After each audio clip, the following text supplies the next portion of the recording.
The next part of the stories Julian tells is called My Very Strange Teeth. My mother and Huey were listening. My father and I were talking.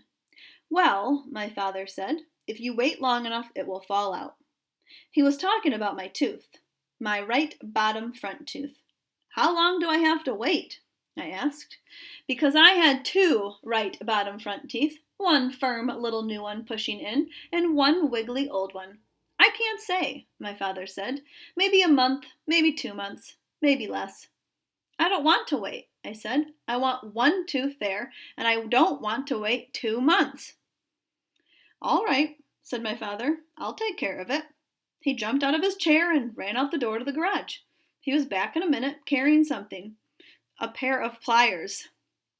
Your tooth is a little loose already, my father said, so I'll just put the pliers in your mouth for a second, twist, and the tooth will come out. You won't feel a thing.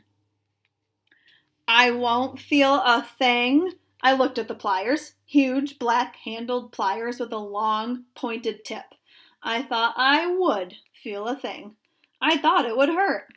Shall I? Said my dad. He raised the pliers toward my mouth. No, I said, not that way. Don't you know any other way to take out a tooth? Well, he answered, when I was a boy, the main way was with a pair of pliers. But there was another way. Just you wait. He jumped up again and ran to the closet. When he came back, he had a spool of black thread. Thread didn't look as painful as pliers. This is a simple way, my father said. Just let me tie this thread around your old tooth. All right, I said. Very carefully, my father tied the end of the thread around my old tooth. That didn't hurt. Now, my father said, stand here by the door. I stood by the kitchen door, and my father tied the other end of the thread to the doorknob. Now what? I said. Now, my father said, you just close your eyes. What are you going to do? I asked. I wasn't going to close my eyes when I didn't know what was happening. This is a good method from the old days, my father said. You close your eyes, then, very suddenly, I shoved the kitchen door shut. Snap! The thread pulls the tooth right out. I looked at the kitchen door. It was a lot bigger than I was, and about 20 million times bigger than my tooth. Won't it hurt? I was really afraid I might lose my whole head with the tooth. Oh, just a little, my father said. Just for a second. No thanks, I said. Please take this thread off my tooth. All right then. My father shrugged his shoulders and took the string off my tooth. Don't you know any other way?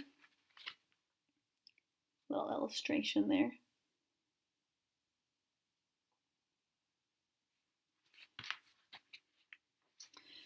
There is one other way, my father said. Go into the bathroom, stand over the sink, and just keep pushing the tooth with your finger till it comes out. Will that hurt?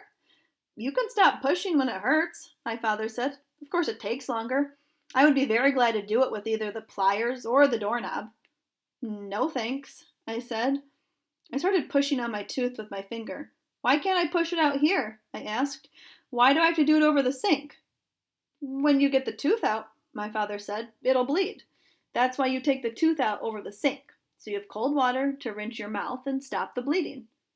How much bleeding? Some, enough so you should use the sink. I decided right then that my old tooth could stay in my mouth right beside the new one as long as it wanted. 2 months, 2 years, any time. I've changed my mind, I said. That tooth can stay, even if it is stupid to have 2 teeth where one should be. It's not stupid, my mother said, just unusual. You have 2 very special teeth. I bet prehistoric cavemen would have liked to have your teeth. Why? They ate a lot of raw meat, my mother said. It must have been hard for a cave boy to eat raw meat with teeth missing. But you have 2 teeth in the space of one. You could have eaten mastodon meat or saber-toothed tiger meat or anything the hunters brought home. A cave boy with 2 teeth in place of one. I wished I had a time machine to go back to the very old days, before pliers and before doorknobs. Back to the caves. I curled my lower lip under. You look like a cave boy, my mother said. You should show the kids at school your teeth, Huey said. Maybe I will, I said. I went to my room and made a sign for myself. It read, "See Cave Boy Teeth, 1 cent." I wore the sign at recess the next day. My friends came around. "What does that mean?" they asked. Uh, uh. I grunted and held up a penny.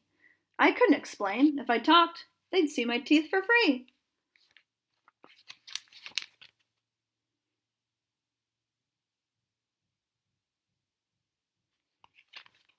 After a while, one girl gave me a penny, and I showed her my special cave boy teeth. Some of the other kids had missing teeth, but nobody had 2 teeth in one space like mine. I ran all the way home after school to tell my mother what happened. I said, "Tomorrow I'll show more kids." I picked up an apple that lay on the kitchen table and took a big bite. "Ow!" I said, because I could feel my old tooth twist in my mouth. In a minute, without too much blood, it was lying on my hand. "Ow!" I said again, not because it hurt, but because right then was the end of my special mastodon eating, double biting cave boy teeth.